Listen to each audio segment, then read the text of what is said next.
Well, welcome back. And now we take you to the Masai Mara National Reserve. Thousands of tourists flocking there to witness firsthand one of the greatest spectacles on earth, the wildebeest migration. CCTV's crew is already on the ground in the Mara to bring you firsthand experience of this amazing mass movement of the animals. Here's a compilation of the latest videos we have received of the migration from the Mara.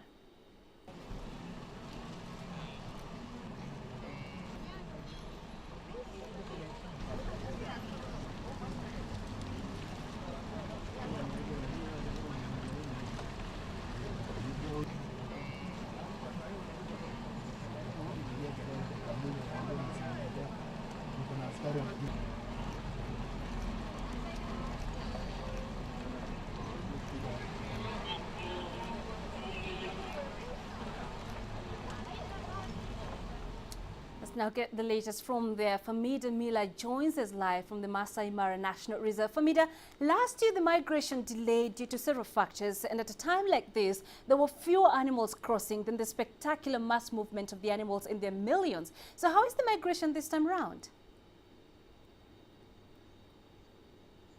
Good afternoon, Panina. Well, this time round, things appear to be fairly on schedule. We're looking at a period of between June, July, where the migration starts, continuing until October. Now, speaking to authorities at the game reserve, they say things appear to be on track. They're looking at a number of about 1.4 million wildebeest that come through the national park from the Serengeti in Tanzania. At this point, we've seen a number of animals, and that includes wildebeest, which make up the vast majority, as well as zebra to a lesser extent, as well as gazelle. Now, what's happened in the last couple of minutes is that a number of zebra as well as wildebeest have gathered to the right of me, where they start preparing to cross the Mara River, which is on my left. And this is a highlight of the migration process, as you see these animals attempt to cross the Mara River that's infested with crocodiles and hippos. And it's really quite amazing to see these animals navigate their way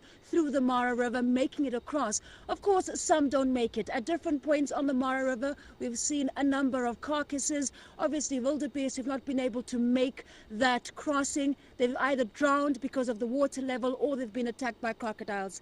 Now, of course, something that changes from year to year is the water levels. In terms of the migration itself, that remains fairly constant. But with regard to the water levels, this is of course determined by the rainfall. Kenya saw good rainfall earlier this year.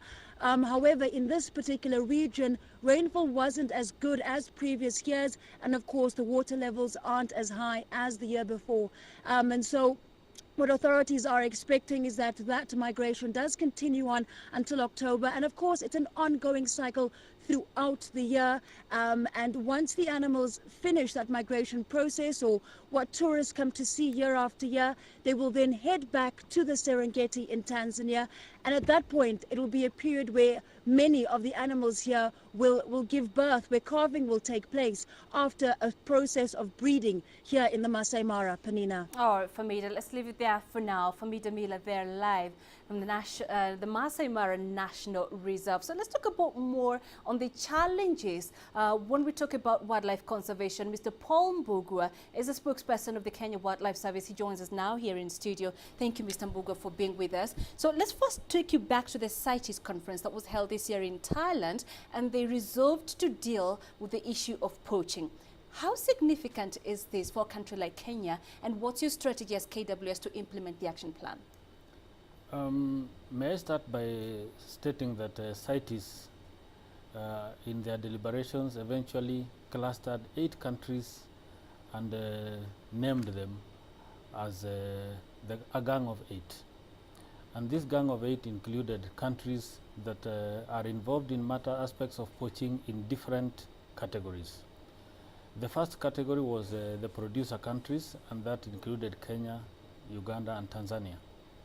Then the second category is the transit countries, which includes Malaysia, Vietnam, Philippines, and then there are the consumer countries, which included, among others, China and Thailand.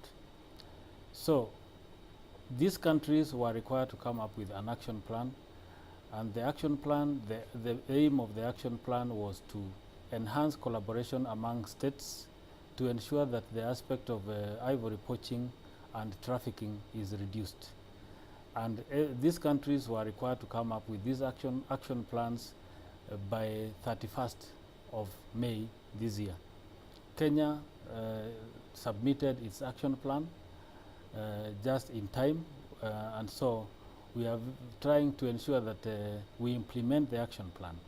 And this, the countries were given 1 year up to July next year to ensure that they have complied with the provisions that they put down into their action plan. And thematic areas for the Kenyan action plan includes enhancement of collaboration between states and also between interagencies that are involved in one way or the other in matters that touches on poaching. And that includes, in Kenya, for example, agencies like Kenya Airports Authority, Kenya Revenue Authority, Kenya Ports Authority, and of course Kenya Police and KWS. We need to enhance our collaboration to ensure that our country, our ports are not used as transit countries. And of course we also try to enhance aspects of investigations so that we can deal squarely with this menace of poaching. Right, and obviously this is now the peak season when we talk about tourism here in Kenya, with amazing spectacles such as the Great Wildebeest Migration in the Mara. So we're seeing thousands of tourists coming into the country, flocking into the various game parks around the country. How much of a threat is this to the animals? And what does it our viewers can do perhaps to help you out when we talk about safeguarding the animals? There are very simple do's and don'ts that tourists are required to observe. And once, if they observed this, then we would have no problem. May I first of all state that the numbers we receive in Kenya is not big compared to what our competitions are receiving. The country receives barely 2 million tourists visiting our country, and that's a very low number compared to what countries like South Africa and Egypt receive. So all we need to do is to ensure that our visitors to our parks observe the very simple rules. Do not go close to the animals, do not drive off-road, do not feed the animals, so that you let the animals live their own lives as naturally as possible. And I think we still have enough room for even more tourists. And obviously this is quite a challenge, especially when you talk about don't go too close to the animals, don't drive off-road. When you go to the Masai Mara, for instance, which I know perhaps is not directly under your zone, but I've seen this is something that's quite difficult to implement because everybody just wants to get a close-up of these animals crossing the river. It is a very big challenge, but I am sure the authorities that are running the Mara must be working round the clock to ensure that they manage the numbers. It's not so difficult to enforce because these tourists do not just walk to the Mara. They use the tour companies, and tour companies can be prevailed upon to ensure that they inform and advise their tourists on what to do.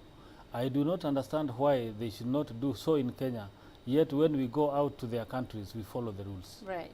Indeed. Mr. Paul Mbugua, thank you very much for joining us. Paul Mbugua, the spokesperson for the Kenya Wildlife Service, with us here in studio. So let's call it a day, at least for now, on Africa Live. Thank you for watching. I'm Penny Nakaribi. I'll see you at 1700 GMT.